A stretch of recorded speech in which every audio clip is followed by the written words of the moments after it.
Let's get this recording started. All right, guys, good to see you.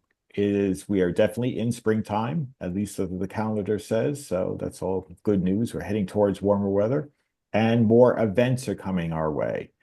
Um, I don't have much in the way of announcements, just a handful of things. First and foremost, for upcoming events, um, we do have, and I think this is courtesy of Isaiah, there is on April 5th the Seacoast Amateur Radio Flea in Hampton, New Hampshire. So if you're looking for something to do, look no further than Hampton, New Hampshire, and it runs from 8 a.m. to 12. So do check that out. But once we get past our next Zoom meeting early April, then things really start rolling into place here. We'll have lots of things going on. In fact, the first upcoming MIT flea swap meet is not too far away.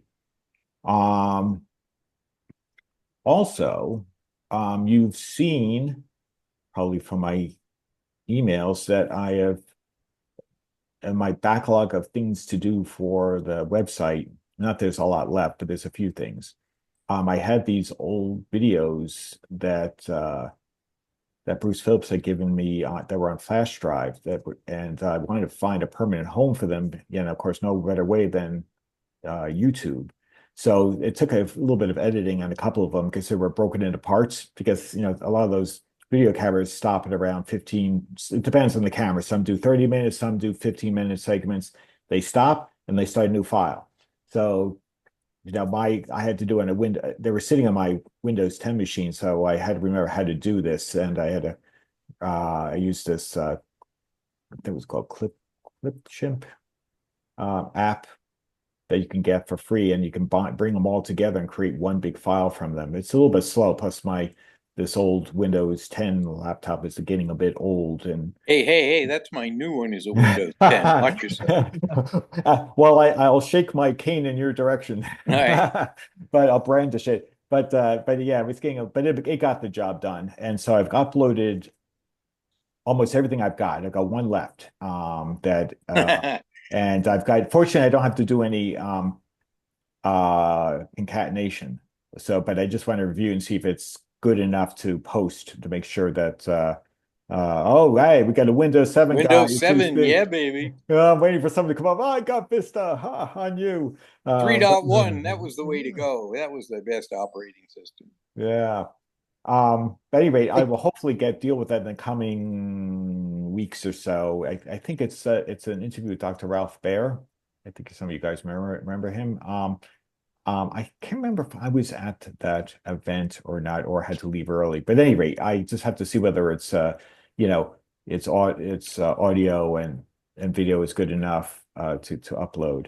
And hopefully, if that's the case, I'll announce once I'm done, and that'll can conclude all those sort of videos on a flash drive that would be nice to preserve. Hey, Because John, yeah, the one thing I think I enjoyed the most was I still remember the one that was it snowed like I don't know how many inches. It was like 20, 30 inches. But yeah, and y'all had the radio meet, and I think like 10 or 12 people showed up. yeah. That was Radio 46. But one of the people that showed up was Jim Liguori. Yep, I Who's saw him there. been a friend of mine for 25, 30 years, and it was just so great to see him. Yeah, I'm going to guess because I didn't make that mix of the weather, but I'm going to guess that most of the people, maybe all the attendees, took the advantage of the hotel room rate for the club, saw the weather, got there ahead of time, set up shop, and pretty much it was probably not many people came actually from off the street and into the meet. They might have just a lot of people may have been vendors just selling amongst each other. I don't really know, but you can tell it's not a heavily attended event, but it was But a fun video. was that a Westford event? Yeah, the Western region Okay, said, because there were more than a couple Westford events that occurred in like almost blizzard conditions or big snowbanks or whatever. well, I was at a right. few of those. I remember in 2011, I think it was, when we had the big ice storm on Halloween and snow ice, and we had just slush where we live, just a bit of slush, maybe an inch and a half or 2 inches. But strange enough, we lost electricity for about 90 minutes. But as the further north you went, you got more ice and heavy snow. And the problem was all the leaves, a lot of leaves are still left on the trees, and they just ripped down branches, cut power lines. And we had friends who were out of power for, like a week, suffering along. So, but I remember making that event because I said, well, geez, how we all the roads are wet around me. And we didn't get much of a big deal, but I was amazed, like trying to drive up to Westford, that crossing Route 9, they actually had to put just stop signs on Route 9 at the intersection because the lights were out. This is in Southborough. And so I ventured out, and the further north I got, the more I was like, wow, look at all this. So a lot of places were out. When I got to Westford, most of the lights were not working. And I was like, oh, shoot, I hope I didn't drive all up here to find that there's no power. But I got to the hotel and the Westford Regency, and voila, they had full power and everything was up. And so, yeah, it was, I would say, light to moderately attended, not like the big snowfall in the video, but that one was a bit under attended because I think a lot of people, like members, probably are having trouble getting out of their own house, either because they didn't have electricity or or just between the ice and the snow the further north you were. So yeah, Westford Regency seemed to have been the attracted the bad weather. And that so, but yeah, I wish we had a Did video of we that. did we have them earlier there too, though? Did we have them in?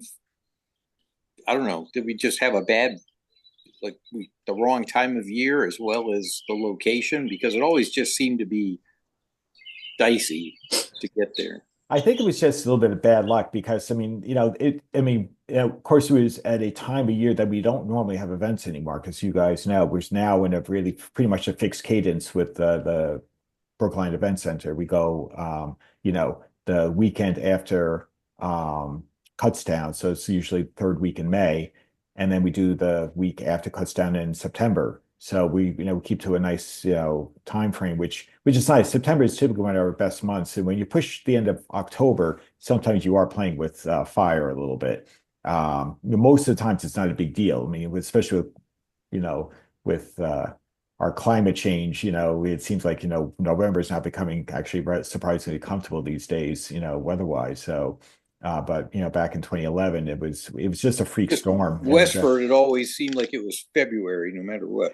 Yeah, I was so glad they changed it to March as well, because we used to have it, I think, bookending the spring break, the winter break Right. before it hits, and it was like I oftentimes was, going on vacation. I was like, oh, I can't miss this. And I remember saying to Bruce, I said, Bruce, I really hope someday we actually move it just by a week or two, because I would love to. I hate missing it. And lo and behold, it became early March, first weekend of March, and that was just awesome. Yeah. So, but yeah, so I mean that's a fun. It's only a minute clip, by the way. That I'm pretty sure Howard was the one that took it, because it sounds like his voice. So he must have also gotten a hotel room, unless he soldiered through the snow from Randolph. But yeah, that's a fun video, worth keeping on our archives. But and anyway, and also I am trying to scroll away all our photos to a public site, meaning right now we can only see the groups, our photos, our photo albums on Groups.io. And if you don't have if you don't have an account as a NEVEE member, you can't see the photos. And I wanted to actually change that so that you can actually access them through our website. So anybody, members who are, or non-members, can see that to attract interest further, maybe some membership along the way. So that'll happen. Hopefully, I've uploaded everything I got since 2016 through 2020. So now I've got the last few years I got to do. So I'm putting on a Google Drive. I can fit everything in a free subscription plan in the 15 gig, I think. So we'll just see whether we have to maybe expand it, But my point is, I'll try to add links to all of those albums on our website. But stay tuned. I'll let you guys know when that's ready. Hopefully the next month or so. But that's all all the news I can bore you with. Does anyone have any announcements that I have overlooked? If anyone wants to escape from wherever they are and come to Texas on April 5th, there's a ham festival that's at the Cadence Bank Center, formerly known as the Belton Expo Center. It's about 6 miles from my house. And there's actually a ham radio club that I did not even know existed. So I'm going to try to get to that event. Take that Ford Flex with you just in case.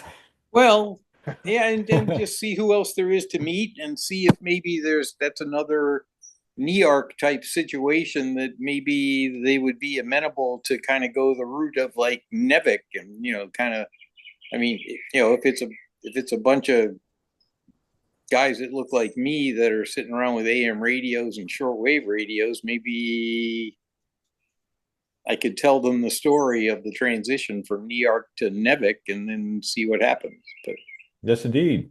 Good plan.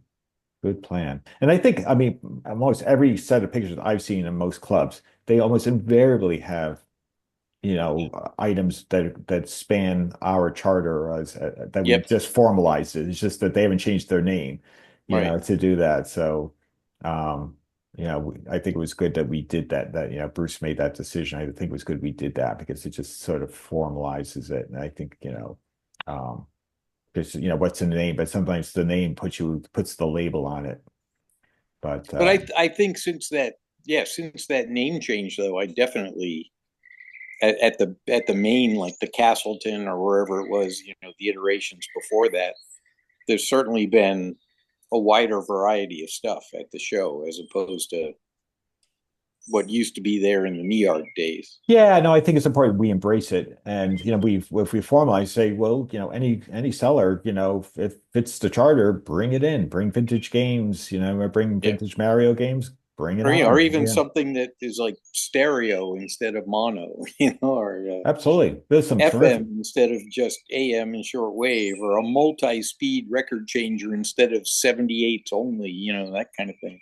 No, agreed. Absolutely. No, I think it's all good. There's been no downside to this decision. Absolutely. When But is that show, Noah? When is it? April 5th. What would be really neat if you just walked around with your phone and took some videos of it. Yeah, that's a good idea. I mean, Yeah. I'm a very poor substitute for our stellar videographer here. Wow. But I could give it a shot. I do have a very high technology iPhone 6S Plus, so I might be testing the limits of my technology if I tried to make some videos with that. But Well, yeah, even still shots would be or even perfect. still shots. Yeah, I could do Yeah. still shots and then just do a quick. Yeah. I don't know how big the show is, but it's I mean, in Texas, maybe the hams are a lot bigger down here, tornadoes, and there's a lot of public safety kind of stuff that goes on. They're big on that kind of stuff. Well, So be sure to take photos of what's being hauled away in the flex. yeah, sure. Keep Yeah. your eyes open for any Enigma machines. I'll give you anything you want for one. All right. There you go. 56 Chrysler, anything. You might have to send me or I'll have to do a little research to make sure I can recognize one as I'm walking along. Just think funny looking typewriter. Well, I know that's the thing though. You might wind up with a van full of funny looking typewriters as opposed to Right. Royal? Yeah, that Underwood or whatever it's called. Yeah, it's under, yeah. It's under something. Yeah. If it says Enigma on it, though, grab it. All right. Would it actually say Enigma? Yeah. Okay. Many of them had that label inside the cover. Yeah. Not all. I mean, I could look for, keys, telegraph keys. I could look for all kinds of weird. Yeah. It's so far out of my wheelhouse. I could walk by like a real gem and not realize it. Yeah. But take some pictures for us, and if it looks good enough, I'll fly down. Sounds good. We have a place where you can stay while you visit. Oh, that's nice. And you can always come to Vermont and freeze. Right. Yeah. Tom, he's offering you your choice of Chrysler. Come to Vermont in August for that what used to be, where is it now? I can't remember, that car show. swap meet. Oh, yeah, the Stowe Car Show. I'll Yeah. walk around that for you this year and take pictures. If you walk around the Hamfest for me, that'd be All right, great. that Good sounds like trade-off. that sounds like a deal. And John and I were actually discussing the possibility of doing a car-focused meeting for those who are into cars. I don't know how many of us are that into cars, but I think there may be sufficient interest. What did we decide, John? Well, we talked about, kicked around the possibility. I've talked about it before, but it was like, I'm thinking, well, it's fidget like once a month, once every other month. It'd be purely voluntary. In other words, I could still post it to our reflector, or get enough people that's interested, and make it sort of a small group. We do it like, I don't know, we pick a day that's not a Wednesday, preferably.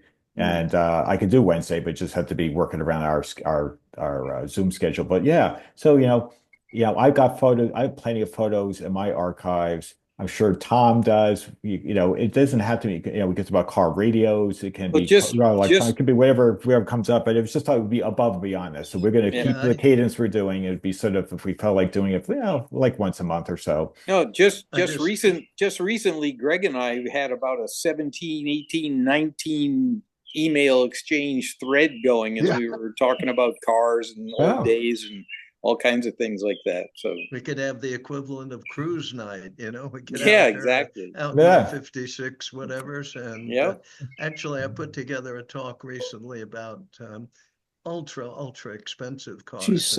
It's pretty short, of course, but it might be fun. She's not in the corner. Yeah, that'd be to the bricks right outside the garage. Okay. I'm all in. Yeah, no, I mean, things like that. I mean, I know also, Tom, and we could even, it could be a lot more open-ended if we wanted to do, like you were talking about, something on vintage cruise ships. Hey, I'm all in. I wouldn't mind seeing that at all. So we can do that too. it can be a little bit, no formal agenda saying, hey, what you got? Like I said, I got tons of photos from car shows that I've gone to, and I've kept them on, my laptop.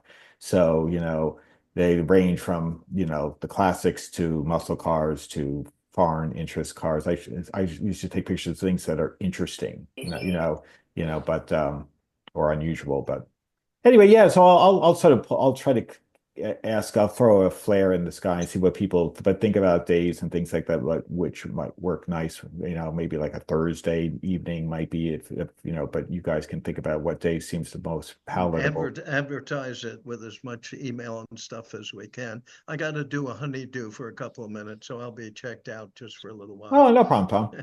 We'll see when you're back.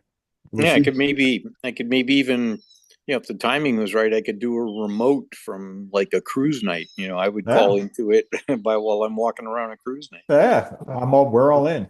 So yeah, we can. It'd be very, but it can also cover, the car electronics, trains. I don't really care, vintage trains. And that stuff is sort of. It'd be just sort of like all the other stuff that sort of doesn't get much airtime. But yeah, so let's think about that. Surprised our buddy Bob from New Jersey hasn't chimed in. I'm sure he could. Oh, I'm sure he said double thumbs up, isn't he? Come on, Bob, you can give me a double thumbs up. Yeah, he's there. How you doing there, Bob? All's good? Yeah, I'm still healing from stuff, but I'm probably about 70% there now. I'm getting better, and my meds right now. I haven't driven that much, not at all, but I'm getting better. I'm on the healing end now, and good to hear. I'm not going to get into everything, but it's just I tell you, it's tough to be old. I'll just let it go at that. It's crazy. So, well, glad you're on the Thank you mend. for asking. I am feeling better. I'm on the mend. Good. My sister and brother-in-law are coming down to visit in about a month to help me transition out of my 60s to the big 7-0. So, wow, kind of scary. Yeah, huh? But all right. Well, then I guess if there's nothing else to bring up, I am going to start sharing some pictures. So John, before you do that, sure. Go ahead, Joe.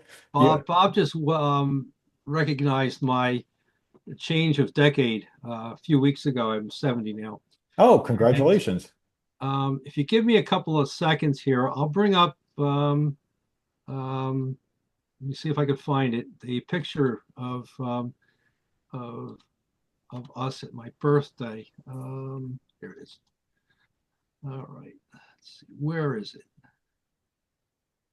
There we go. Actually, John, if you could give me a share screen, I actually have a picture of Joe. Oh no, I got it, Bob. Oh, you got it? Okay. Yeah, I got it. Hang on. Yeah, you guys are all good to share, so share away. Okay. Give me a second here. Sure. He's old. He needs a little extra time. There it is right Bite there. your lip, young man. Wow. Very Nice. nice. Is that it? Did it come up? Yes. Okay. Yeah, that's in a place in Brunswick, Maine called El Rodeo, whatever you want to call it. And I walked in there. We sat down. Waitress comes over, and we're ready to order, and my wife orders first. And I said, well, it's my birthday, and today I'm going to live large. And I rattled off what I wanted for lunch. And it wasn't the most expensive thing on the menu, but it was darn close. So we had a great time with this thing. Awesome. And you're wearing an urban sombrero. Yes. And I must tell you, I was not in the military, but I can only imagine what a helmet feels like. This was heavy. I made a mistake and bumped her, and she said, more than ouch. Oh, wow. Yeah. So, yeah, great time. All right. I'm getting back to work, and I'll be listening. Oh, all right. Well, no, happy belated birthday, Joe. Well, thank you. And Nova's around the corner. All right. I know. I guess maybe I once upon a time had a year of birth automobile as a 1955 Chrysler 300. I wonder. I'll have to start researching what's a really cool 1955 radio that maybe I should look into getting. Well, plan it well, Noah. A radio takes up a lot less room than an automobile, so Yeah, but see, well, sombreros aren't uncommon down your way. no, they're everywhere. All right. Oh, very good. Well. So let me, so I guess I'll do is I will share. See what transpires. I've been looking forward to this and dreading it at the same time because it's one of those, oh, look at all the stuff. I would have taken that. Oh, I would have gotten that. There we go. Ta-da. That is rare. And this one was a whole $50. Wow. Yeah. With an X47 in great shape, and even has the same FM shortwave, $50, and even has owner's manuals from what I can tell. So look at that.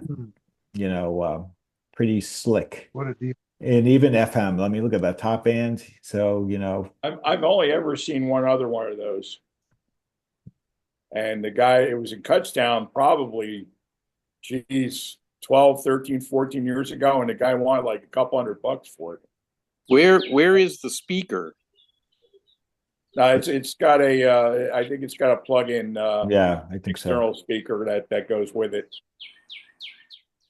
Yeah, that I was say the only thing that it's missing is a refrigerator-sized wooden cabinet to turn it into a console. Might as well be a console. Yeah, you put a nice 10 or 12-inch, speaker below it inside of a big console. It looks great. Almost looks a little Stromberg Carlson like with all those buttons and knobs. Yeah, I know. It has presets, on the on Yeah. the left bank. So, and it looks like the right bank as well. So it's a pretty nifty little feature because I don't remember seeing I don't see these very often with those features. So it's actually pretty nifty. Yeah. The left bank, walk away Renee. Yeah, WBZ, it's got, so it's definitely a local set. So yeah, that was pretty nice. Looked like a Chrysler dashboard. We got the push buttons on the left and the yeah. Oh yeah. Yeah. That's a good point. And they're in vertical orientation, it'd probably be more like a Plymouth or an Imperial. The Chrysler is horizontal. That's right. They just need to stick out a little bit further, so you had these pods coming out, right? Right. But and an extra weird looking handle for the turn signal or the parking brake. Right. And a cereal the shape of like, oblong, weird, cereal Yeah, there to because, square. because Virgil Exner had to get weirder by the year. But oops. Oh, what the heck is going on here? Oh, there it is. That's better. This nice royal. Seems like we got a cat approval here. I know. What's the matter with you? It's a little AM set. There was a guy, Dave Barker, that was selling a lot of sets for very reasonable money, um, and all restored and nice. You'll see more of these as we go. Um, okay, it's just a whole variety of test equipment for the most part. Some pretty good stuff here. I forgot whose table this was. But yeah, some pretty good stuff here. Whoops. Should we get this down so I can get the up? So I gotta get a little bit further. There we go. If you don't get all the way down, you can get the arrow. Oh yeah, you see these Philcos pretty regularly. And this one was 15 bucks. Of course, this is too expensive for Greg because he always gets his for like $2. But If it's got the back on, it's a good deal. yeah, no, 50, I thought 15 bucks was pretty fair, if it's complete, which had all the basic stuff, and restorable. I mean, that's Looks like it even has the plastic face over there, the lens. yeah, it looks in pretty good shape, You get close, it doesn't look distorted or anything. It looks pretty good shape. There's nothing to do there. And that would clean up real nice. Absolutely. Dude, we refer to that as patina. Exactly. Now you throw some Novus on that baby, and it looked like You don't want to get it too shiny. You'd be afraid to get near it. Right. Right. But yeah, 15 bucks. This is a rare. It's a Westinghouse, isn't it? Think so. Oh, it's on the dial. Yeah, I've seen these. Yeah. These are looking too good. I got to move to my PC and away from my phone. And this was $140. Yeah. I don't know how rare that was to merit that, but that was what the asking price was. I don't know if that, Almost like I don't know if that's sold or not, or perhaps price reduced. I don't know. almost looks like it's upside down. I know, doesn't it? It's kind of curious that ribs Yeah. you said like the famous, upside down airplane stamp. That's what makes it rare. The chest that is mounted upside down. But yeah, Westinghouse indeed. But For some reason, radios that are pink in color, whether it's molded in pink or they're painted pink, somehow they seem to sell a lot easier and for a little bit more money than other radios. So maybe that's the logic behind that one. maybe. I don't know how rare that really is. I mean, maybe it is ultra rare. I wouldn't know I've for seen sure. that radio before, but it's somewhat rare. Rare. You can't equate rare to value Right. all the time. It's just Exactly. Sometimes things are rare for a reason. Yes. Agreed. But I mean, it seems like a perfectly nice radio. I don't know if it personally, for me, my $140 could be spent on something I'd rather own. Was that the right color? Oops. I don't know. I mean, I'm assuming Was that it looks the Krylon edition or something? well, I don't know. It doesn't look like it's been sprayed, but It's got enough of a shine that it could have been molded on there. Yeah. Hey, John, Yeah. at one point in my life, it must have been about 8-9 years ago, I had every color in that Westinghouse set. Oh, really? It's like a 3 or 4-way set. You can turn it on its end. You can turn it. I was going to say, it looked like you could. Is it upside down or right side up? Because it looks like it's got feet on the top of All it. right. It's, Yeah. whatever What I makes you happy. You can even hang them on the wall. Oh, really? Yeah. Yeah, it's like little bounce on the back of the cabinet for you to just put a couple of nails or Some whatnot. of the sets, they put the dial light behind the nose, behind the white. In the Yeah, middle. Yeah. sure. So when it lights up, it's pretty cool. Oh, so you think that merits, because you've owned it, does that price merit, would you say, for that, or $140, does seem in the ballpark for that, or given that What, you on the own some? price? Yeah, Well, everything is condition. right. If I've never seen it in that color. They made it in a maroon and ivory and green. There's a picture. I think that's a picture of a display that won first place in the New England Club contest several years ago. I've got the picture somewhere, Ah, okay. and the guy had every color in the contest, and he won first place. I think I vaguely remember this. It's probably, if it was within 2016 or sooner, then it's in my archives and I have to Yeah, it was a dig it up. long time ago. Okay, if it's beyond that, then maybe I don't have it because Mark Nelson was sort of the photographer at that point, or when he took photos. Um, but It almost looks like that was originally red and it faded pretty bad on top. maybe that's a fair point, but it faded pretty uniformly. Like just judging from now, Yeah. granted, this was with a flash. The flash will wash things out a Mhm. bit with my Olympus It seems camera. like it's darker on the bottom. Yeah, maybe it's possible. You know. I'll find a picture. It's somewhere in my phone, and Well, you can show it next time. okay, sure. Or if you find it later, just chime in and we'll cut over to you there, David. There's a Philco. That's kind of a neat set. That's a 10-ite. A 10-ite? I think a lot of 10-ite on the cabinet. I think that on top and the grill might all be. Oh, I don't think I've ever seen that before. it's kind of a neat set. That's why I stopped to take. Looks like a binocular carrier thing. Yeah. Yeah, doesn't it?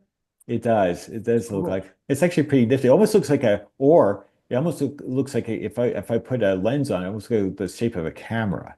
You know, Hmm. you know. But it's actually a nifty design. I was intrigued. It caught my eye. I said, "Oh, this is definitely picture worthy," just because it's unusual. Because I don't see these all that often, to be honest.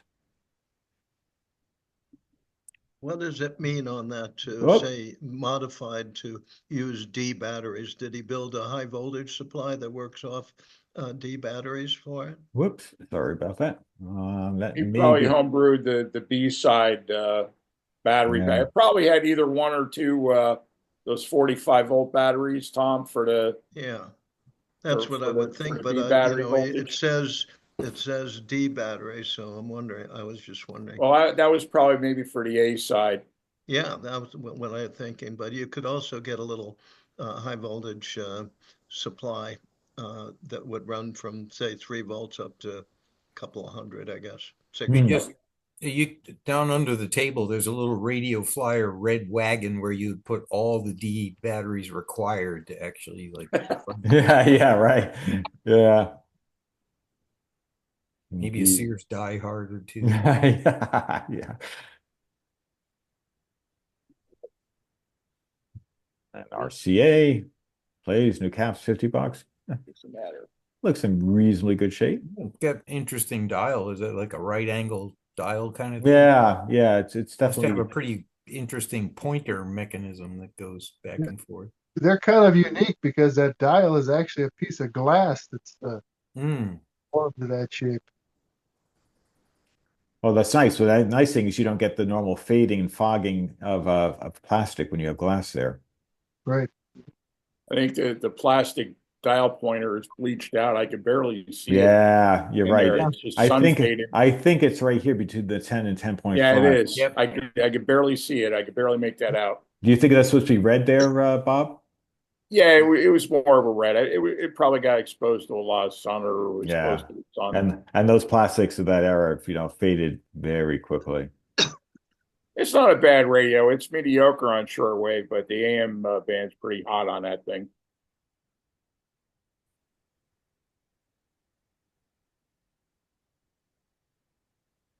Say another RCA. RCA. Knobs and buttons. Let's see what's it say there. $75. Left knob is, oh, tone, just saying what that is. Left knob is tone, right is volume. But yeah, it's in pretty nice shape I really overall. like that look. That's really Art Deco, and it's got the presets below the Yeah. speaker. Yeah, Yeah, it's That's nice. kinda I cool. don't think I've ever seen one of those. I'd Yeah. buy that. Yeah, and that's not ridiculous. That's fair. Very fair number on that. What do you think? Is it like pre 1948 or something? Because it doesn't have FM. Oh yeah, that's late I think 30s. it's probably a pre-war. I don't know. I Yeah. couldn't tell you what year. Yeah, I suspect you're right. But that's very pretty cabinet design. I really like it myself. There were some nice sets there. Oh, nice Emerson plays, no caps. AC version, slow warm up due to rectifier to $60. Oh, it's in actually pretty nice shape. And actually, this may be one of the first ones I've seen of this. So it's a unique little portable. So it's actually pretty That's nifty. a 1940 I- GE behind it. I was just gonna say, I can almost smell it from here. Yeah, I had one like that and I had to make a new bezel out of wood because it was Oh, just it's just so disgusting, the smell that comes out of that weird misshapen bezel. It's just nasty. It's a nice set though. It's kind of cool.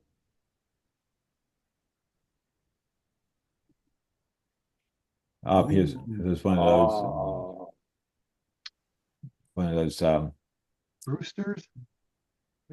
yeah, yes, I wonder if does it look to you guys like this was shot like someone's, like I'm looking at this, the red again, so I see like black. Is that overspray or Well, I don't know. Regardless of that, just the design. yeah, it's a good look. shape is Yeah, bizarre. It's cool. yeah. New caps, $60. And new line cord. I forgot who made that radio. I want to say Meisner, but I might be incorrect. You have to get two. Remember Very the nice. brand? I like the two-tone black and red. I think that Yeah. really makes that pop. Yeah. And the gold there pops pretty Yeah, good. exactly. Because gold, all those colors work well together. Whoops. It's always a little sensitive, my Mac, when you're trying to. A little less caffeine. Yeah, well. TV Quasar. I had a Quasar color TV. That was I my was gonna first. say, it can't be a quasar. It doesn't have works in a drawer. Where's the drawer? Oh, right. Yeah, I had my first color TV was in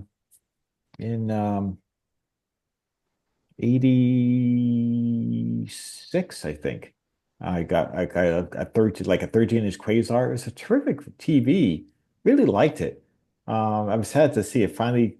I remember I had it in a second bedroom, so that was my primary TV for a while. Then, when we actually bought our first house, I had it in the second bedroom. I remember I had the TV on, I was watching whatever, and it's like this big bright flash, and that was it.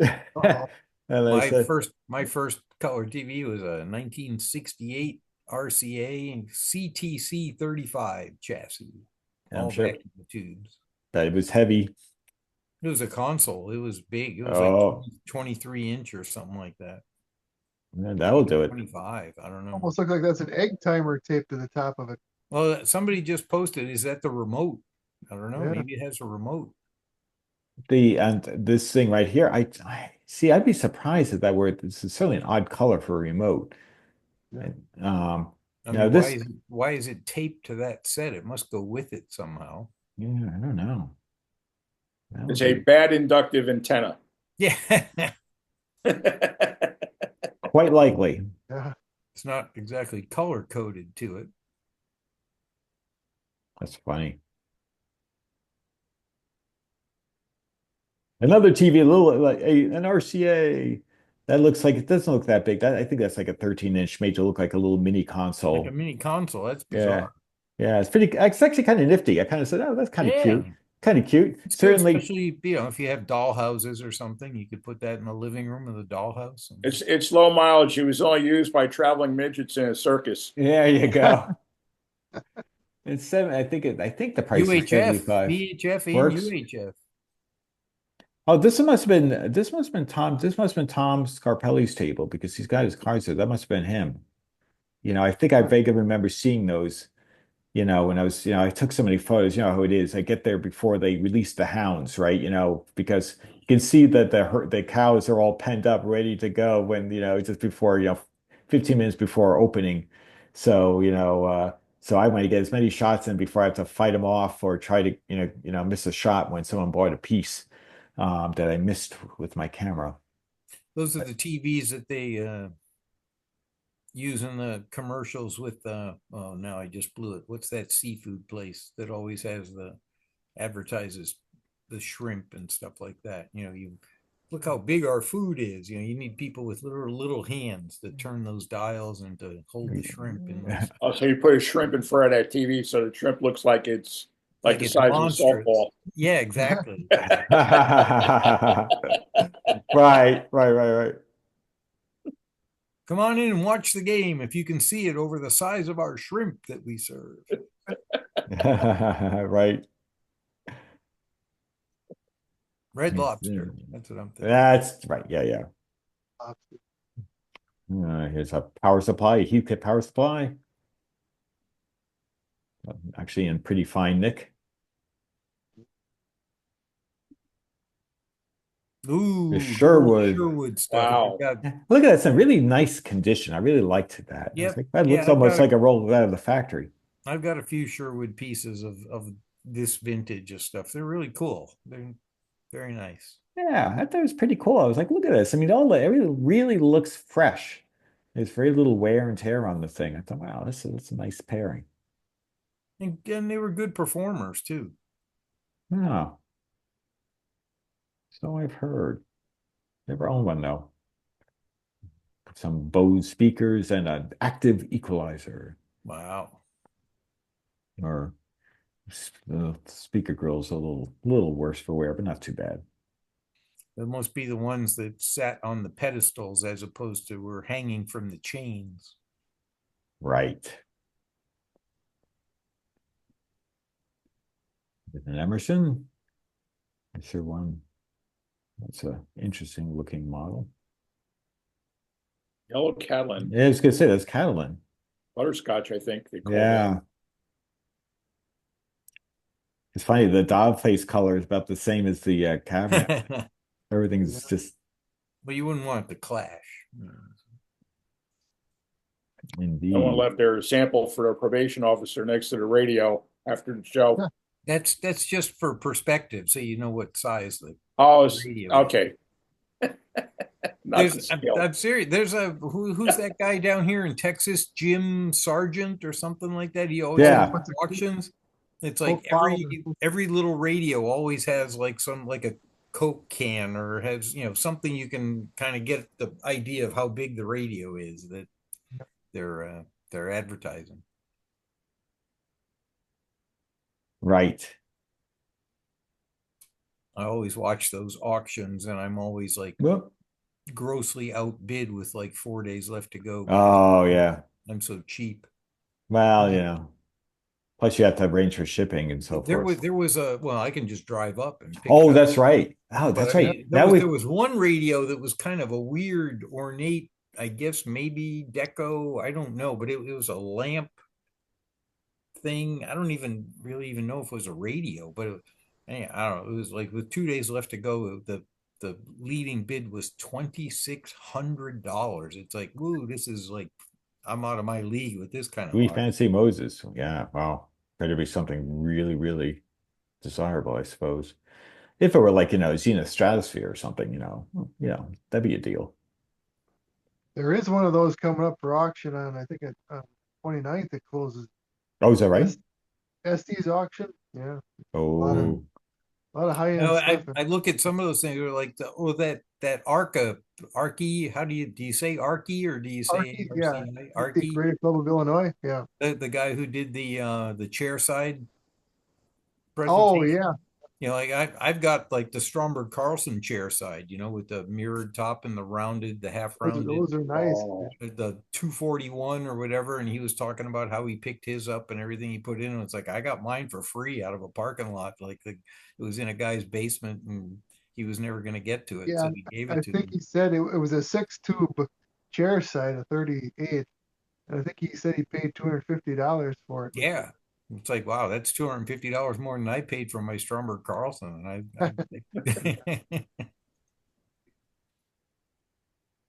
Oh, oh, here's another one. Edison. And Addison. Those are nice. Yeah, that's a nice one. Beautiful. Two-tone. I think that's trying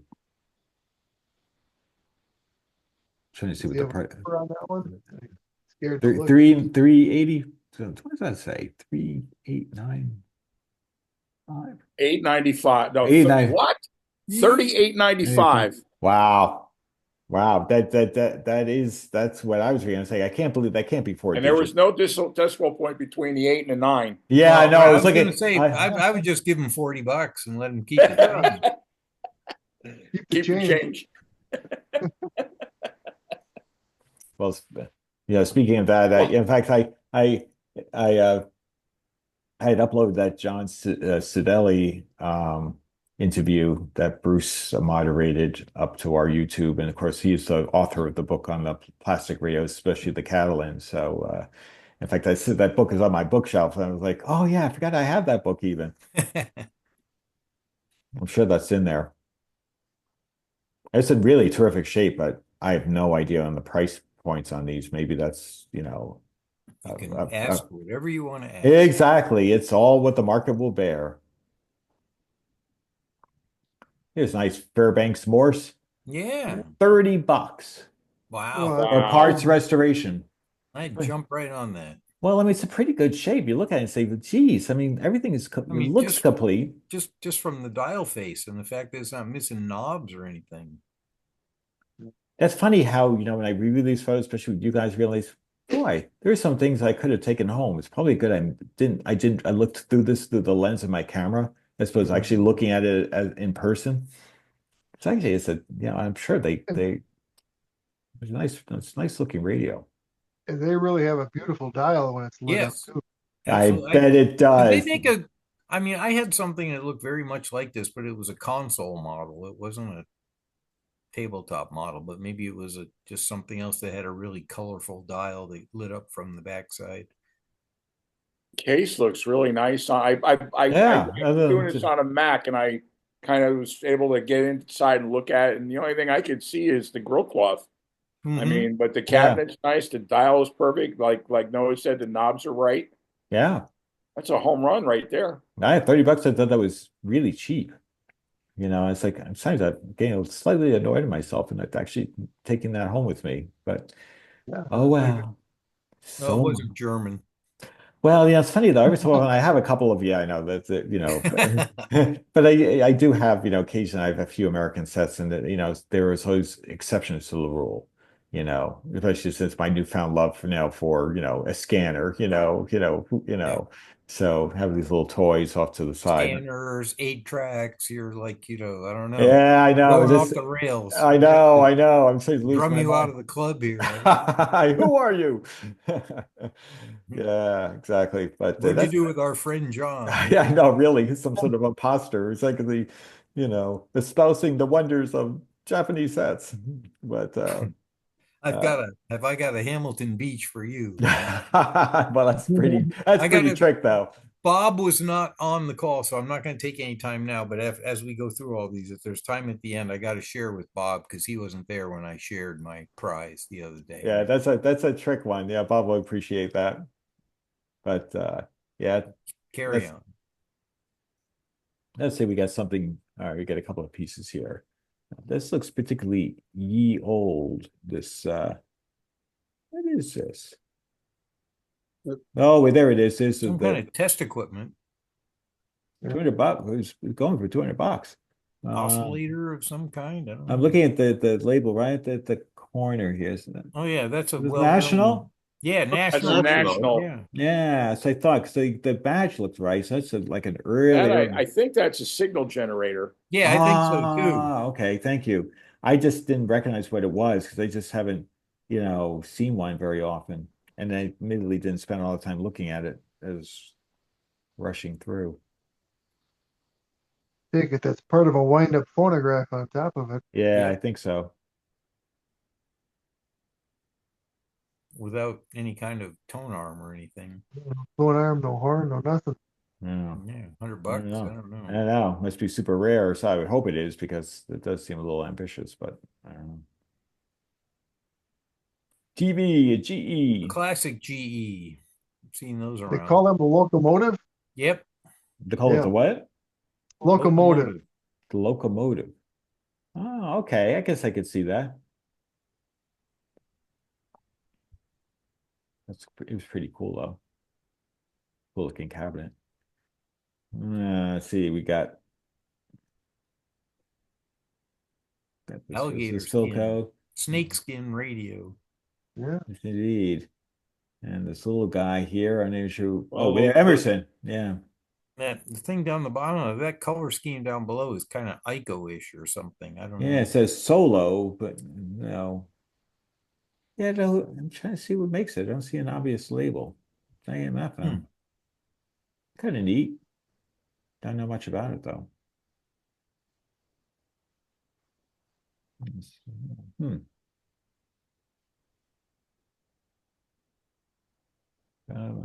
Oh, there we go.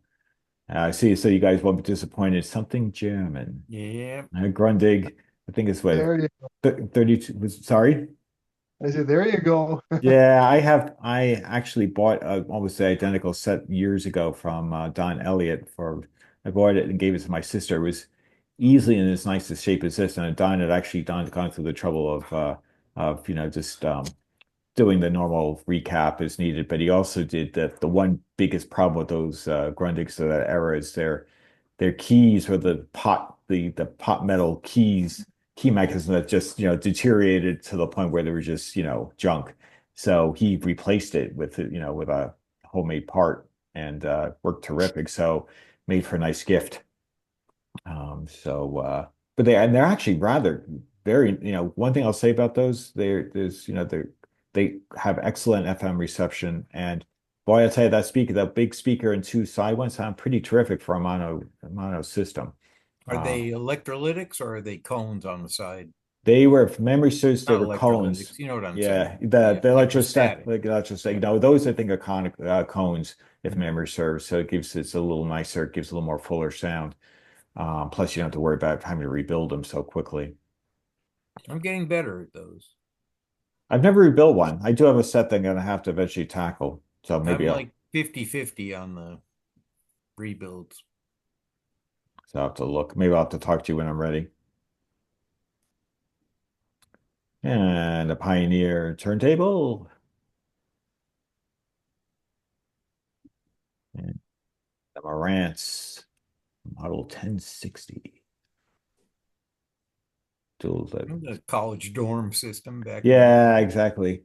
Though surprisingly, both $500. I didn't think they were that rare, but well, I don't know. I mean, it is the Symphony you got the Symphonic. integrated amp and then the tuner down the bottom. Yeah. Well, yeah, I mean, maybe they are. I just don't know enough about their No, value, it's their a desirability. yeah, it's those are tough. You never know. Yeah. But,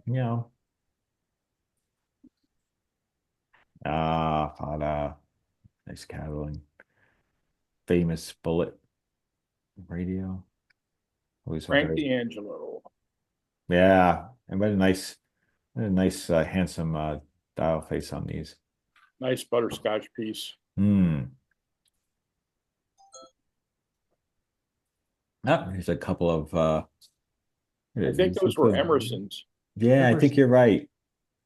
Works $230. One is 140, one is 230.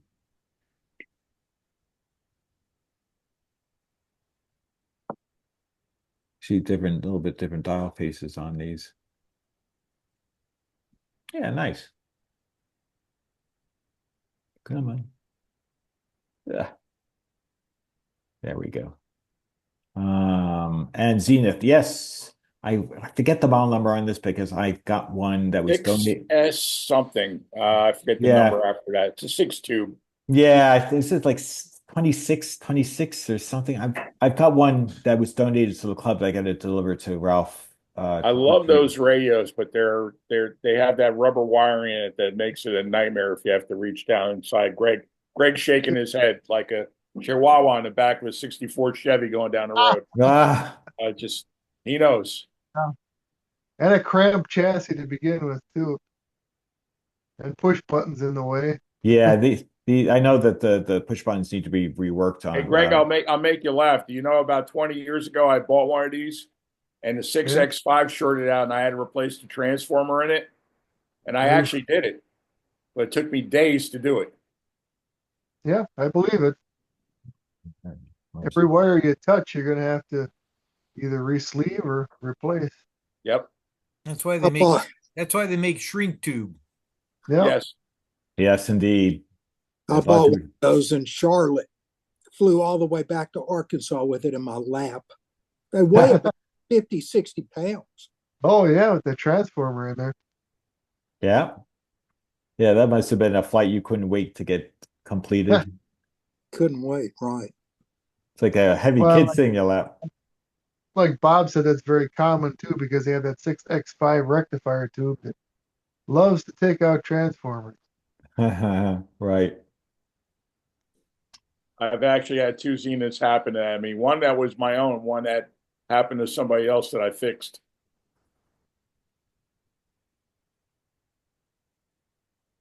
There's a GE, $25. That looks like a pretty fair deal, more than fair deal for a pretty, looks like complete set, kind of neat. Nifty how they got the knobs in the sides like that.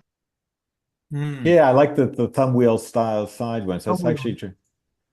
I think that's actually a very, very fair price because it looks all complete. It's a nice condition. Yeah, Nice color. I know.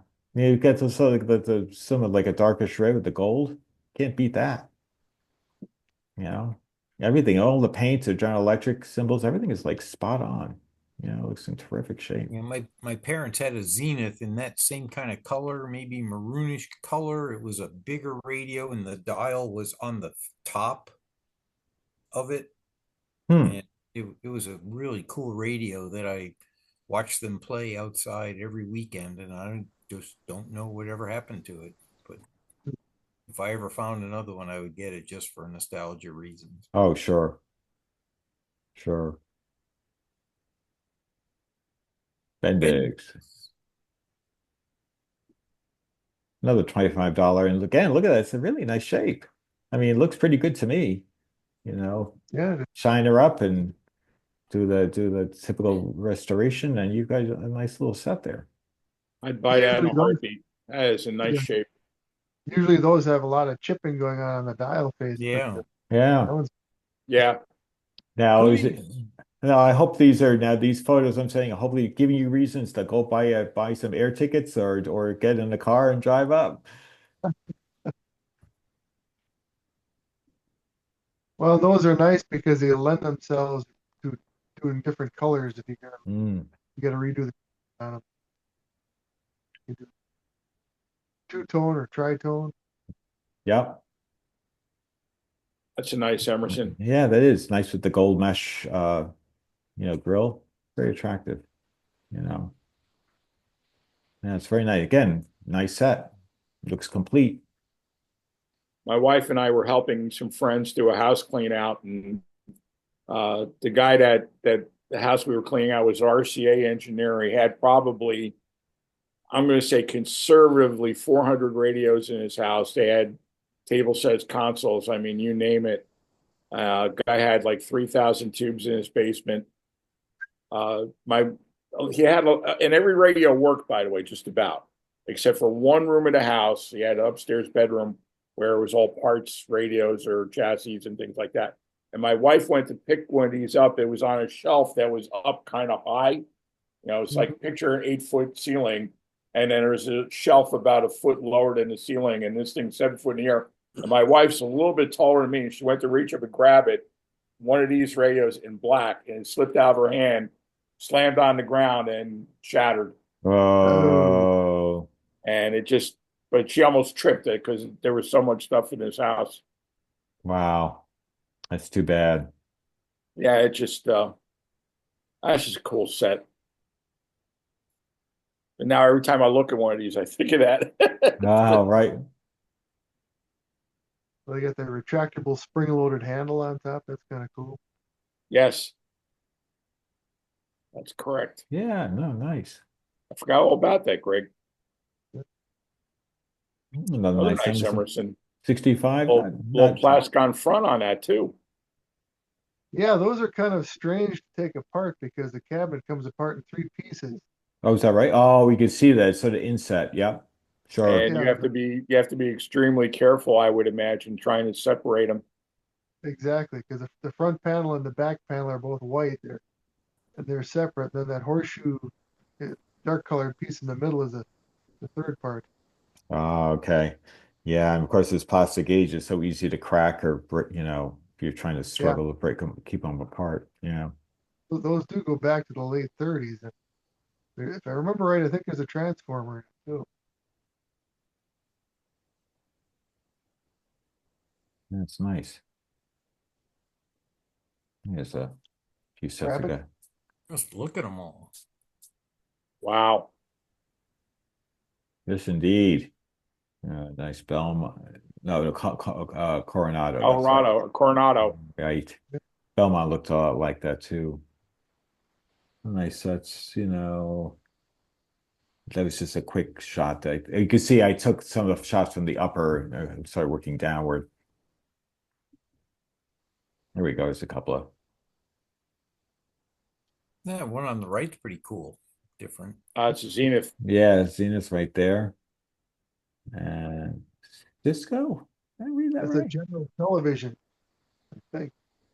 No, It says Cisco. I I didn't. one like that too, though. It's a different name. 110. I know Cisco makes routers, so you used to make radios back in the day. Maybe they can still plug it in and connect to the internet from it. There was a company called General Television that Yeah. made same radios, and they had different colors. They'd have a black cabinet. The plastic would be green or red or something. It's actually a very attractive rail because you get the nice dark brown, it looks like, or dark or maroon, and the cream and the kind of goldish. It's Right. really very pretty. Very attractive unit.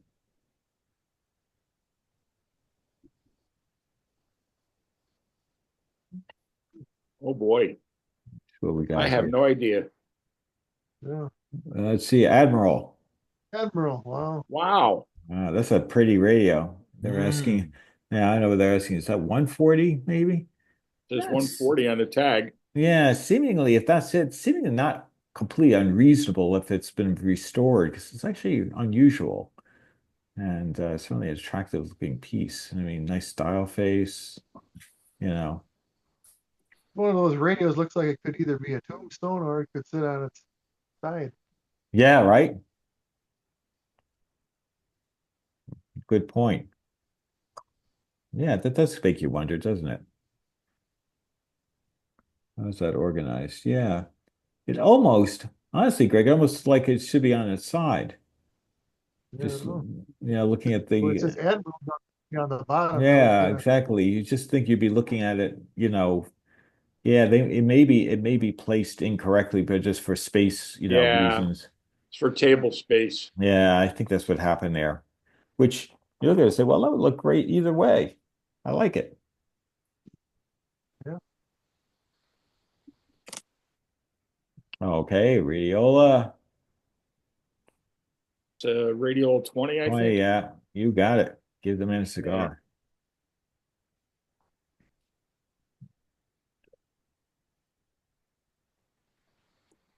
Zenith. Look at that. Now that's old. Ye early Zenith.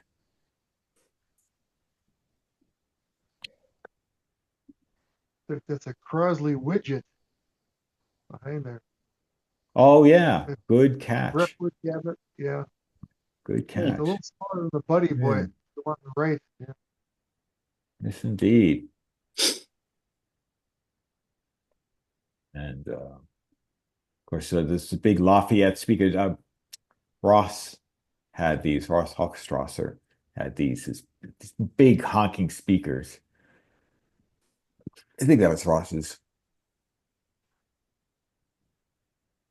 Ah, it's Zenith.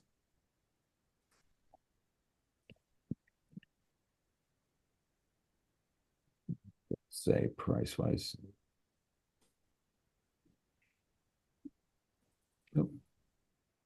Other than the bullet hole in the grow cloth, that thing's pretty nice. Mm.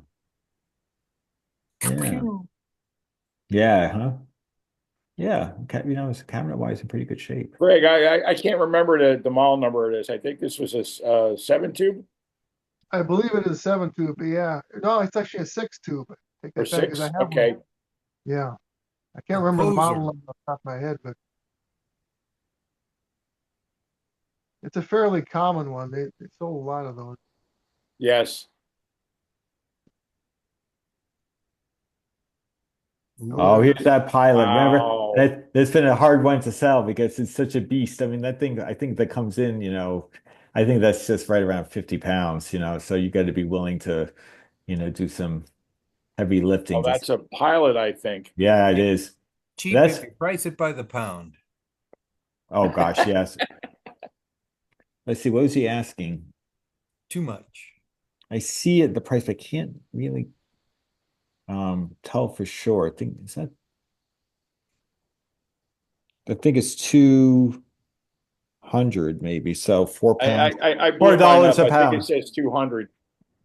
Yeah, I think it's £4, $4 a pound. It's a cool piece, but you gotta have space for this baby. I Oh, mean, those push you buttons and have to have all. something sturdy to put it on top of. Right. And you also need a sturdy back to actually get it to the table. But yeah, it's pretty cool. This has been a hard, I guess, slow to sell because they are beasts. But somebody wants something cool, this is one to get. Yeah, it's totally different. It's great. Oh yeah. Ah, TO. 7,000 TO. Yep. I have this exact radio. I have the Y version with the weather band. Yes. Um, this is nice. That's a sleeper radio. I see these going around now for between 100 and 120 bucks. And if it's playing and everything seems, band switch wise seems to be good and clean and everything, it's a bargain radio all day long for that number. And see, they've made lots of them. Yeah, and this one, so I've read, it seems to claim to be one of probably one of the best last or the last of the really good Zeniths, Well, that's the last American made Zenith. And Right. then the very last TO was the one that was made in Taiwan, I believe. But that's a great radio, but there's got a lot of little things that quality issues with them. Yeah. But and they're crazy expensive. I would never buy one of them. Yeah.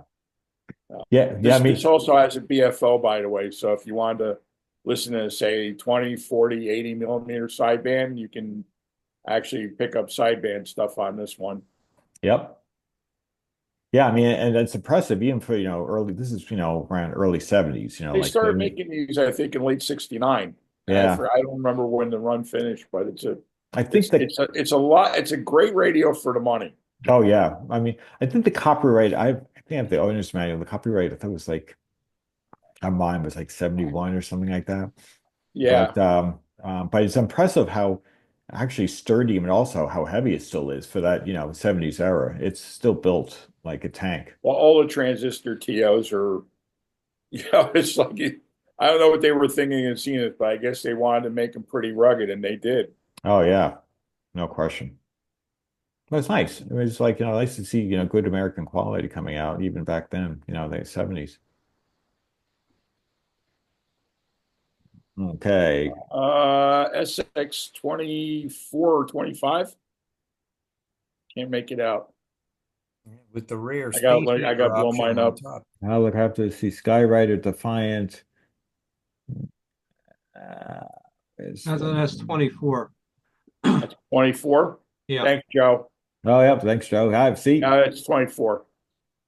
So it's the Skyrider Defiant, not the Super Defiant, although that's the correct speaker.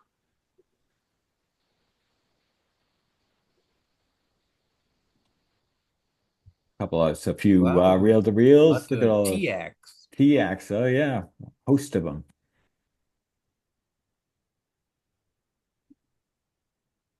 And all these Oh, boy. exposed chassis. Look at that. Yeah, chassis out of old consoles. Maybe Yeah. Magnavox. If Small you're lucky, piles of money. maybe Fishers if you're lucky. But You can see the table is straining to hold these all these blocks of heavy chassis. 6BQ5s and 6V6s and Indeed. All right, there's a Scott There we go. Sensui. interesting. Nice. And Ooh. Macintosh. If you have to ask, Hey. you can't afford it. This has been a slow Look, sell. $800 are best offer. Usually, it's hard to find old Macintosh stuff at, less than 4 digits. Yeah. No, I'm not sure what the pieces below it, however. Well, look at the pieces off to the side there. You see those, Yeah. the record compensators. I have a pair of those. That's my Mac system. I've got Yeah. those. It's like it's not really stereo, it's dual mono because it's two different mono MC30 power amps and two different C4 record compensators. Interesting.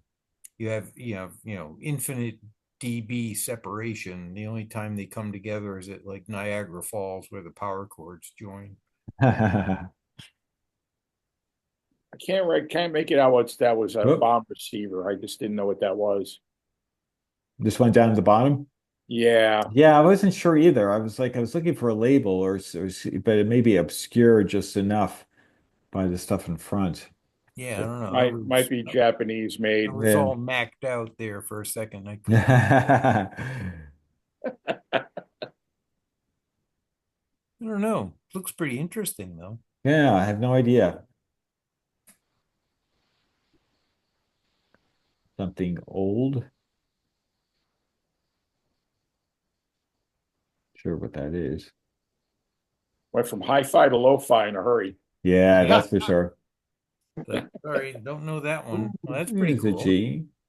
Yeah. That looks cool with the big Yeah. shoulders on it, and I Yeah. guess those are presets. Yeah. Wow. down below. And that Hey, little Bruno's- red flipper thing is for tone. Oh, okay. It's a nice little set and generally pretty nice shape. I mean, Yeah. doesn't need bad restoration cosmetically. Everything is there. Has a certain automotive instrument panel look about it.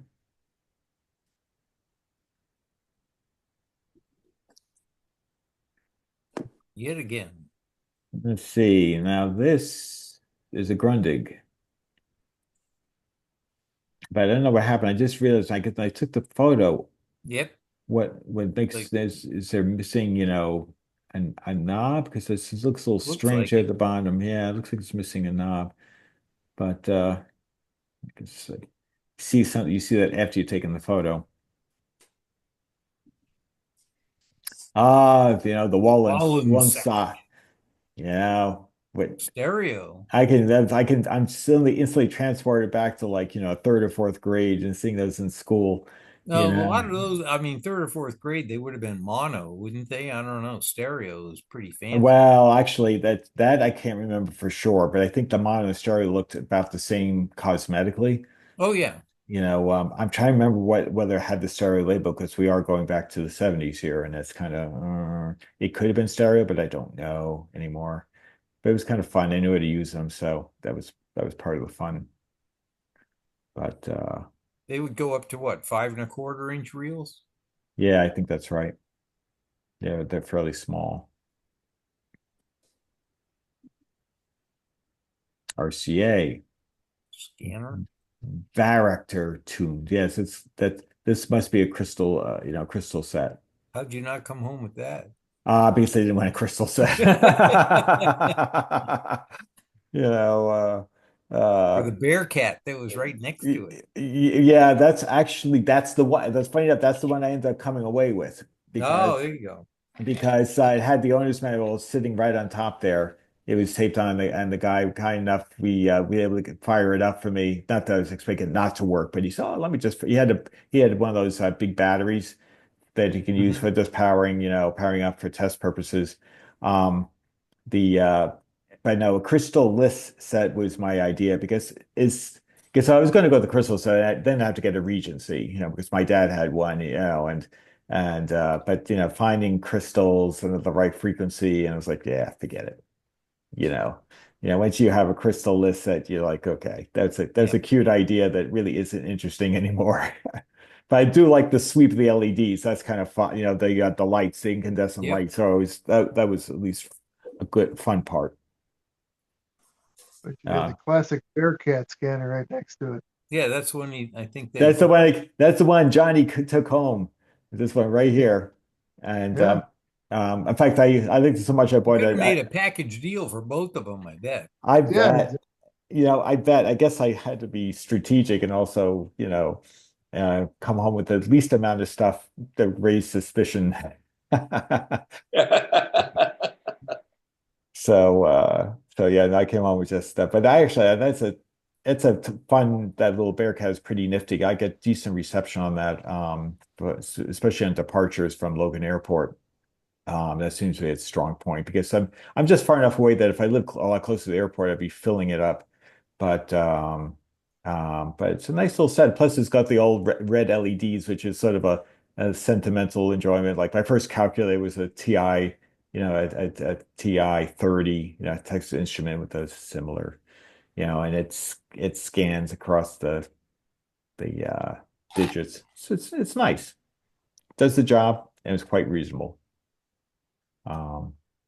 This I think I want to say this is Joe Coco's table. This Sony for $35. Hey, if you're looking for a nice little, these things have worked probably reliably, and $35 you can fire it up and play it all day.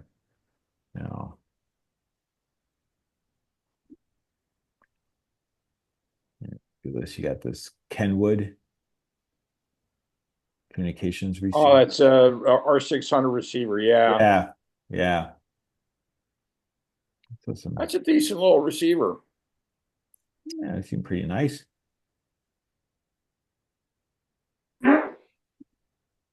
There it is. Ta-da! Ta-da. there we go. There we go. That's what came home for $5 less. 2020, so I'm assuming that's a 20 channel. 20, it's two banks of 20 channels. Okay. And so I only need the first bank of 20, honestly. There's not that many. But actually, it was nice is Carl Nord actually sent me a bunch of frequencies on smaller airports around that maybe I'll be able to pick up. So that was actually nice of him to do that. So I'll plug them in, see what I pick up when I get a chance. But yeah, it's a great little device and it's kind of fun. Like I said, I saw it. I hadn't been thinking about it at all. I just happened to see it and said, "Oh wow, an owner's manual. Sure, why not?" So $30 it came home with it. Cleans up. It's all in really nice shape. Just do a little quick cleaning, and it's on the air. And I want to say that I think that's Russ over there. I think that's Russ. But since Russ is not here to confirm himself, I'll have to just assume that I'm right. And this is John Comer's table with all the books he sells. And he had some great parts. In fact, I'm so mad. I forgot to buy some of them, take them home. There's various great connectors with the real spring metal the spring loaded ends that could take the pressure elegantly. There were some good pieces for reasonable money. I think it was like $2 a pop. I said, okay, I do that. And I completely forgot. By the time I remembered, he was already closed up and blew out of there. Oh well, next time maybe. Here's a Philco. Model 16B. Yeah, not what they were asking for, but it's not in too bad a shape. I know the grill cloth looks a little problematic. Those are a powerhouse of a radio. Oh, is that right? Yeah, they got a huge speaker in it. It's got to be at Uh, least a 10-inch, I think. well, okay.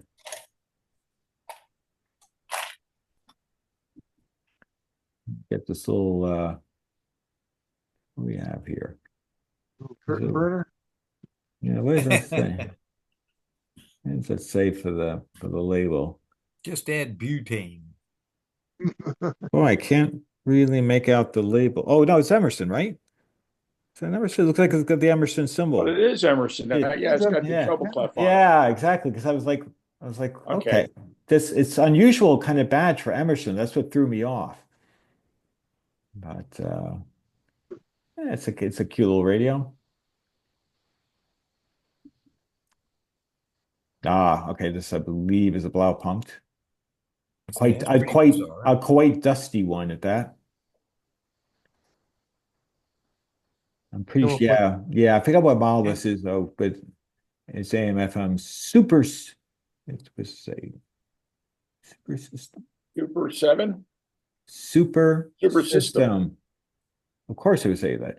Yeah, that's you know, that's nice Four-button little set. radio with only 3 buttons. Good luck Yeah, finding that other one. yeah, And exactly. the other one's for long wave. There's nothing on it anyway. Yeah, that's Well, and they probably don't really work anyhow, so you want to just leave it on FM. yeah, yeah. You know, nice enough set, but needs obviously a good cleaning.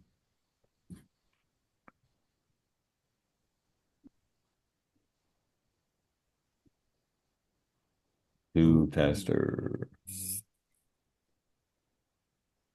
Hickok. Can't make out the number. See if I can. It's a 600A. Yep. Thank you, Joe. Just be careful unwinding that cord.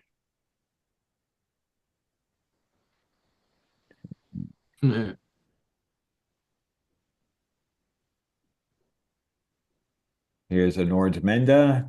This is a trend. Is that a Globe Traveler? I think. I think this was somebody I think purchased this. I can't remember his name, but I can picture his face.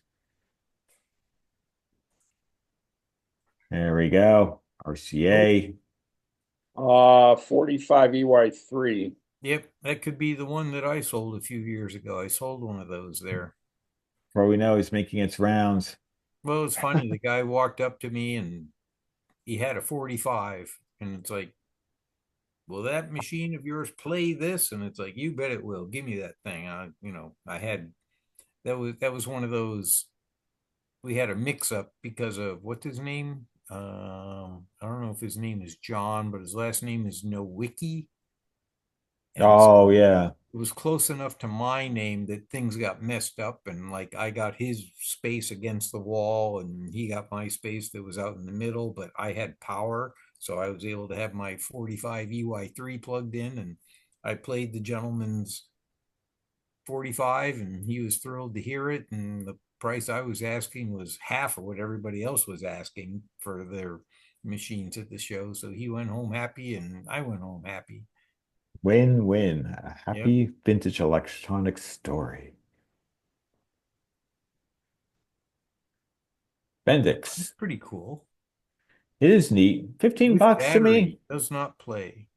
Well, you know, I mean, you look at the condition. I mean, 15 bucks is pretty reasonable Yeah. money for a, you know, That's just a battery tube set, and I think it's got a 117Z3 in it, so you could plug it in and run it. But I had one of them, and it's actually a decent radio. And it looks pretty cool too. I mean, look at the stitching, and it's yeah, you know, I mean, for 15 bucks, you look at just a little detail on it. It actually looks to be in fairly good shape, yeah. cosmetically, you I know. mean, even if you can't use it on battery, even if you have to plug it in, it's still a cool looking. Oh radio. yeah, absolutely. You know, it looks in pretty good, pretty nice shape overall. Stromberg. Stromberg. For 25 bucks. bucks. See? Wow. Bob, you should have hopped in your station wagon. Another bargain.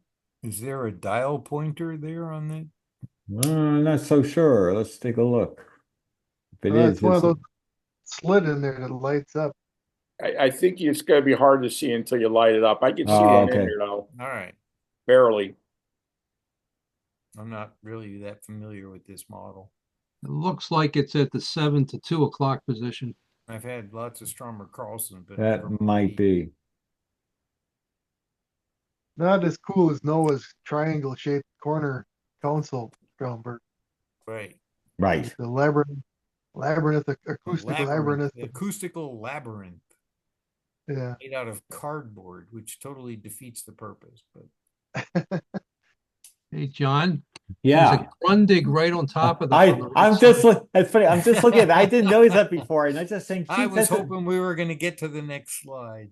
But I just have this, but it's just funny. I think, I didn't remember seeing that, but I probably, like I said, in the flurry of taking photos behind the lens of a camera as opposed to, in sight, I think I looked right over it. And then I'm looking saying, $35 like Grundig. Well, of course, what kind of shape it is, but it's an older one. So it's like in our late 50s, early 60s. So I would have at least looked at it more carefully had I actually noticed. But that's, they love E. Oh, look at that. So you get some cameras and something like that. A Rio behind. and a KLH in the background on the left. Yes.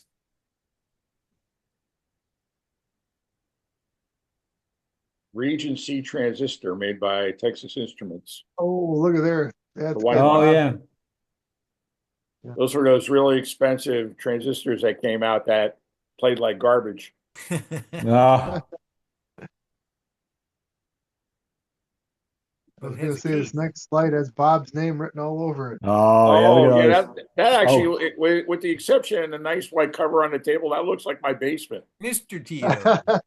That's John Weatherall's table. I remember I was talking to him. He goes, because I used to have a couple of those vintage TVs, and I said, and he goes, and he had something else big on his table. I forgot what it was, and they said, you're not going to enjoy lifting that. He goes, oh no, that's okay. I can deal with that. He said, just all these TOs off to the side. We got to find homes for these. We got to please There's take these. almost 30 feet of antenna right there in that screen.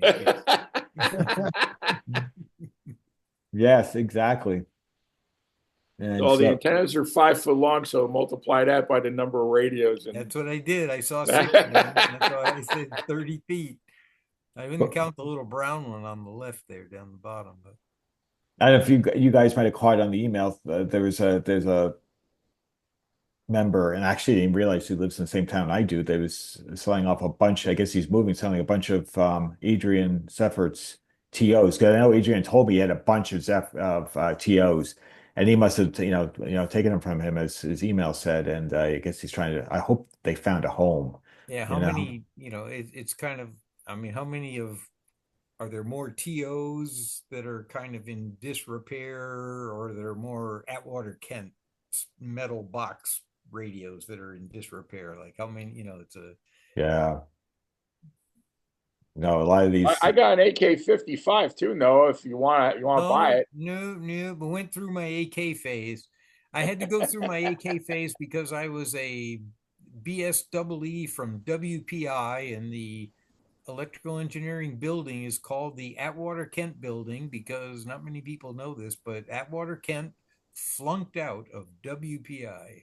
Wow, and they got Really? He was a student at WPI, and he was, it was with the class. He was too smart, so he was bored, and he was, a troublemaker or whatever. I don't know, but anyhow, he flunked out, and then went on to become Atwater Kent, and then the school recognized him after the fact, even though he never graduated, and they named the Double E building after him. So no one leaves the building with a passing grade. Yep. That's funny. I didn't realize until now that that was his full name. I thought it was two last names of somebody. No, I it's didn't. one guy, Atwater Kent. Unusual name, that first name. And my professor of audio engineering was Professor Wadsworth. We used to call him Wadio. And he had Mac 275 tube amplifiers and a gigantic speaker that was like 6 feet by 6 feet tall, and it had like 9 voice coils around like a central voice coil for this 4-foot diameter woofer that he had. And then he had horns that were on top of it that were actually the horns that were used on the battleships that were directing the troops on the beaches of Normandy. Wow. And he had managed to get like 2 of those horns and mounted them on top of this huge box with this ridiculous woofer that had all these. They were like 3-inch diameter voice coils, but there were like 9 of them around the perimeter of this humongous speaker. And he'd hook that up to the Mac 275, and like just he did experiments at the somewhere in a maybe it was in Concord, or I can't remember. You know that there was a rotary in Massachusetts on Route 2 where there was a prison. Yeah, Concord Rotary. Concord Rotary, and Yeah. there were prisoners there that signed up to like undergo some experiments with Professor Wadsworth, Oh, where great. he was able to determine the resonant frequency of the human bladder. Oh, great. Brought to you by Depends. Right, exactly. And he drove around in like a 1968 Citroen DS19. Oh, all right. Well, there's He was crazy. He was totally crazy, but he was a good professor to have for audio engineering. So I blame him for all my idiosyncrasies when it comes to audio type stuff. that's No, funny. he's not the only absolutely nutty professor. Our Oh, laboratory. Tom, I didn't know you were still here. And by the way, he also had a house up in Vermont. So, So we got $1 million grant for Columbia University to do research on the Concorde supersonic transport landing at Dulles Airport. Did I tell you this story already? I don't think so. Okay, Yeah, no, I don't think so. we built a room at Columbia University with 30-inch Hartley speakers embedded in the wall, and Crown 300-watt amplifiers and magnificent tape recorders. And we went out and we recorded the sound of a Concorde. And the idea on takeoff and landing, the idea was to play it in this room, which was configured to have all the furniture of a normal living room for people, and then study their physiological reactions to this sound to determine whether the Concorde should be allowed to land at Washington National Airport. And the sound was absolutely incredibly loud. You sit in the room, and with the speakers on both sides, you could just hear the plane going right over your head. Yep. And we actually went at the end of the runway where the aircraft took off. I set up my recording apparatus there and recorded a takeoff of the Concorde and played it through these speakers. And we wrote an article that said it is absolutely impossible that you could subject people to this kind of noise. The heart rate goes up, the blood pressure goes up. We had all these measurements and everything. We submitted it to the government, and we expected that they would act on it, and absolutely nothing from them. After about 2 weeks, we wrote to them, well, are you going to publish this report? And yeah, we're considering it. We're evaluating it. They never published the report. They never released the report. They allowed the Concorde to fly. Here they put $1 million into a report that they never released. That's that funny. typical? Yeah, Not a sidebar. I've got 2 of those Crown DC 300As as part of my stereo system out in my music room. They're pretty impressive. The reason that I got one of those is because I went to a demonstration one time at a retail audio store, high-end audio store called David Dean Smith that was in New Haven, Connecticut in the 1970s. And the way they chose to demonstrate the DC 300 crown amplifier was to take a signal generator and set it to 60 hertz, and then had the outputs of the amplifier go to a box that was basically wired to an outlet that they could plug a Black & Decker drill into, and they had the signal generator tuned to 60 hertz, and they cranked up the audio amplifier of the Crown and then ran a Black & Decker drill off of the speaker outputs because of how much voltage it was putting out at 60 hertz to make the drill run. And of course, being an impressionable teenager, it was like, I need one of those. That's funny. That's awesome. Let's see. I do see a KLH down there. Yep, that's KLH right Another there. one, but actually both these are KLHs. So it seems. I didn't realize the black one was, but indeed it is. I'm so used to the classic. I'm so used to the classic, one in the middle. Yeah, and the Bose over to the right. Got Tivoli Audio AM/FM radio there. Oh, is it? It's a Bose. Oh, that's right. Never mind. You're right. You're right. Yeah, So those that's Bose not a have Bose really over nice. on the right, that black one? Yes. Yeah, that's a Bose, all right. They have really nice sound, and very often you'll find them super, super cheap because the CD player doesn't play anymore. I Right. bought Right. one, Right. I think And at the NEVEE for membranes maybe kind 10. the membranes don't work and the buttons stop working on the Right. top as well. But if it takes auxiliary input, you can just, work around it. Yeah, well, I got the buttons to work again, and the CD player still works. But my wife got me one of those as a present, and then the very first Grundig that I ever got, not far from our what is it called? It's not my geography is leaving me as I've lived In Brookline?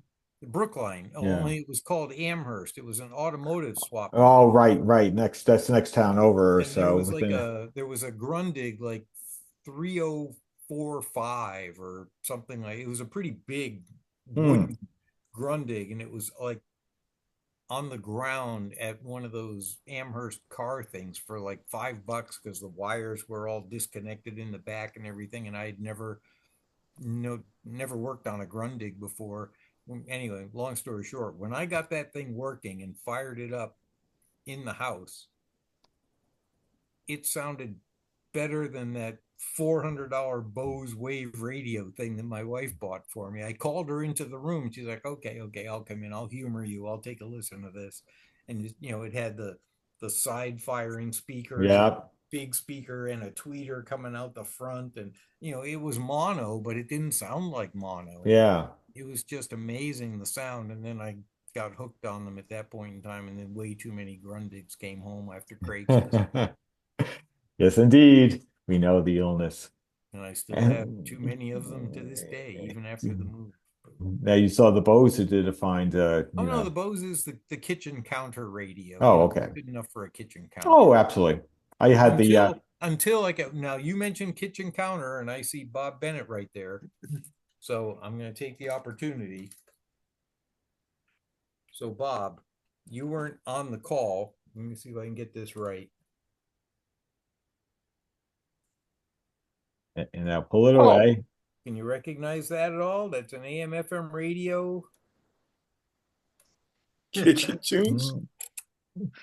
Look at that. With a can opener. It's an AM/FM can opener. Oh, yeah, you can't beat that.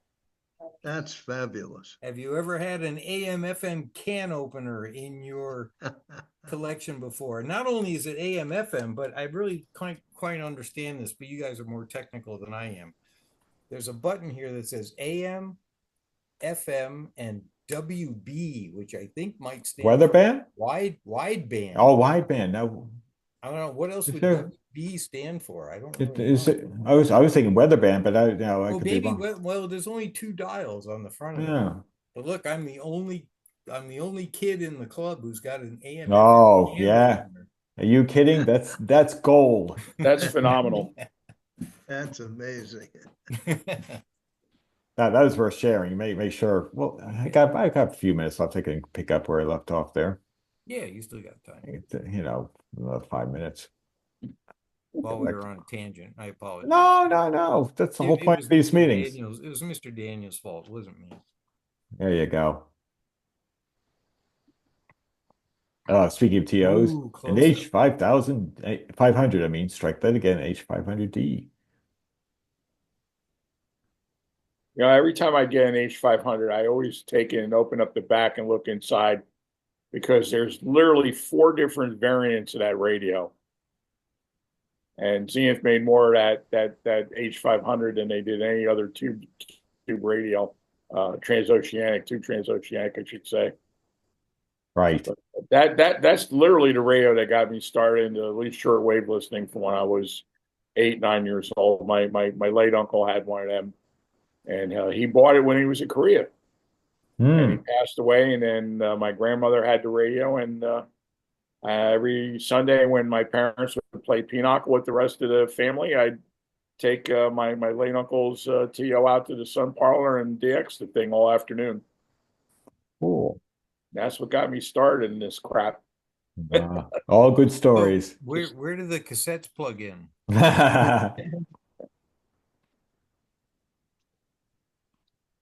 An early Oh my Mac God. with 2 GS. I think this is Adam Vaughn who was selling this. I think that's his. Because I know he's My into. brother-in-law is not into old Apple stuff. Yeah, but look at that. It's just a walk down memory lane. That's not old. It's got a floppy drive instead of a cassette deck. Well, that's a 5 1/4 though. That's not even a 3 1/2. Well, that's why it floppy. Yeah. 3 1/2s don't floppy. 5 1/4 No. floppy. That's definitely Adams. Yeah, I thought so. I think it's a kind of sought after model though. He was looking for some money for that, a couple $100, I think. Well, if you're a big Apple, if you got to have that, he has some terrific stuff anyway. Oh, he has some stuff, all right. Iowa. Oh yeah, classic. I know, 90s, 2000s. I think that's me. Oh, okay. Right. Yeah. So there's a knock joke that goes along. Yeah, right. It's still in my garage. It actually plays though. It's got a cassette and a CD. So hey, I had a couple speakers with it, but somebody bought the speakers, a couple of Boston Acoustic speakers. Oh, okay. Yeah, there's more speakers to be had. There you go. Exactly. That's Scott. That's a Scott. I keep bringing and nobody wants it. I put the price up. I put the price down. It's a great radio. I mean, it works fine. But, yeah, it looks a nice shape there. Hugh. Do they really use just the black knobs? Or are they missing caps or something? Or they just use these little black flip? Little round black push-on knob thingies. Yeah, it's just funny. I mean, silver face, stereos are a thing now. Because after this, everything was like black plastic crap. Yeah, no, I agree. That was the last of it. It just seemed a little out of. It was strange. Maybe it seems a little out of unusual that they would have not silver faced them as well. The knobs. Interesting point. Yeah, I have no idea. That's nice nick. It's a nice nick. So anyway. Well, it's like a little advertisement of maybe what we'll see at Brookline. Yeah, right. There we go. The answering machine, isn't it? No, it's just a cassette deck. Oh, okay. It looked like it. It was in some crazy barn sale in Carlisle. I just grabbed it, threw it on the table, but nobody jumped on that either. It's got its case. Oh, I see it now. It's got the TDK tape in there. Yes. And a case. Oh, yeah. Whatever.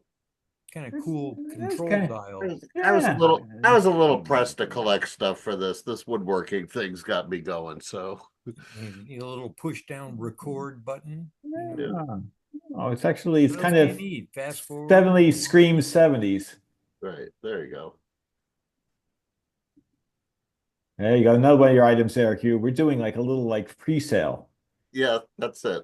Honest Hughes, use electronics. Right. No credit, no problem.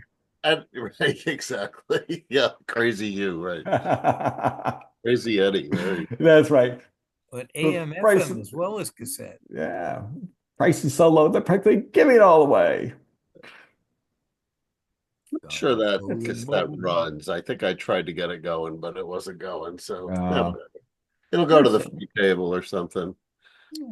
And I think Steve buying yeah, okay. equipment. Yeah, he had that and some VTVMs. He's gonna move on to Nearfest and try to pedal them there. Got it. But he restores them. They're all restored. So Yeah, I know. He does really, he's very diligent. Yeah. He's about how he does things. So I know it's going to be a finely restored instrument. Yeah. I think, was this another one of these? His Free. free, free. Look at that. Just Doesn't it say screaming. free right there? It does. It does. Well, I have to do the appropriate, free. Yeah. Oh, look, the 45 RPM spindle. Spindle, $10 for a 45 RPM. Oh yeah, yes. This is, I think, Steve, because he had the Intel microscope. Like, he said that he got them for his kids, or kid back in the day. Yep, you see his name right there, right back there. Yeah, it's the Intel USB microscope.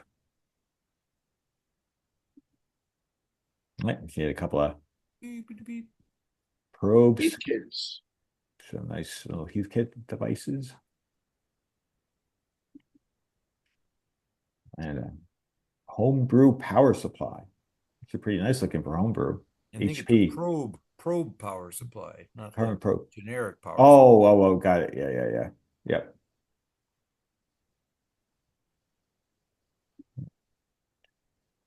Heathkit battery illuminator. Pretty nifty. Nice. Very, really, really terrific shape. supply. Oh, that looks scary. It does. Very ominous. With the tuning eye, with an eye. Ah, yes, the old That the Mitchell, light? Mitchell, over your bed. You can cook yourself with the light on. Yep. Yes. I don't have a Mitchell, but I do have one of those over the bed, turn the light on AM radio things. Who needs that when you got a Chrysler 300 dash with a Well, that's accessory why light? it's like off to the side, because I don't have a legitimate headboard to hang it on because of the dashboard that I've got over my head. So Yeah, far more important. yeah, I should put it in the guest room. There you go. Now the Bendix, that look like. It looks like the other That was one. a painted version of what you had up before. Yeah, exactly. Yeah. I mean, I think that's, so I can't tell whether that's really an item number or is that the price, like 55? I'm not sure. But at any rate, Looks like it was brown. yeah, Judging Yeah. from the control on the left. yeah, maybe. But let's see here.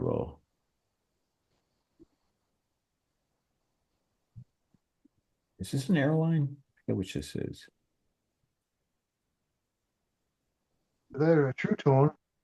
Maybe you may be right there, Greg. A Maybe it's a mini true tone. toaster. I think you may be right there. Guess that's the price. Whoops. Oh, let's see here. It's right at the There's a top. tag below the buttons, but it's kind of hard to make out. Oh, yes. Good eye. Let's see if I can. Wow. I didn't see that at all.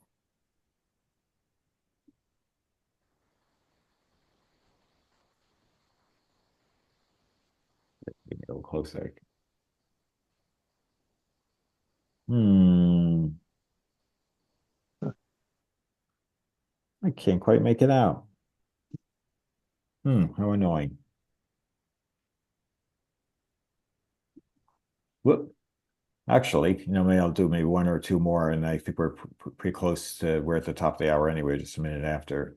Cut you guys loose. The Zenith G503 from Yeah. 1950. This is actually in pretty good shape. I mean, look at the the covering and so forth. It's actually in nice shape. That has a 1L6 in it, and that thing is just, it's a DX machine. AM band. It's nice, in nice shape too. Here's one of the consoles, one of many This was Howard's, I think he was trying to sell it, and hopefully he's I don't remember the kitty cat. that was just a, prop I think he threw down there. I forgot that there's a story behind it. I think this was Well, Howard's. some of the Zenith cabinets that had that open bottom style thing, they used to have some kind of like very Yes. Art Deco cat underneath Yes, it, and I think he got something and approximate. that's just Yeah. a cat. Yeah. I But, thought it I was get it. I thought this is where the grill cloth will go, and then your cat will scratch the shit out of it. when you bring it exactly. back. Exactly. But well, actually, this is a good point to stop anyway. It's we're just a couple of minutes after the hour. And figure cut you guys loose and enjoy the rest of your evening. Hugh, you have cabinets, you have woodworking to do. Yeah, I'm waiting for glue to dry now. Oh, okay, that's good. At least you've been productive during this little tour. But good seeing everybody. We'll be seeing you in a couple of weeks. I expect it'll be a sort of a open forum round robin kind of thing. And How many more pictures do you have of the show? oh, I probably have another over 100. I could easily do another show. Oh, you're quite welcome. It's Isaiah, always good to have you. Um, and yeah, it's plenty more to see. So looking forward to see you in a couple of weeks. We'll be in April. And so meanwhile, stay enjoy your next couple of weeks. Stay healthy and keep feeling better there, Bob. And we'll see you guys around. All right. Thanks. All right, take care, guys. Good night. Bye. Bye. Good night. All right, bye.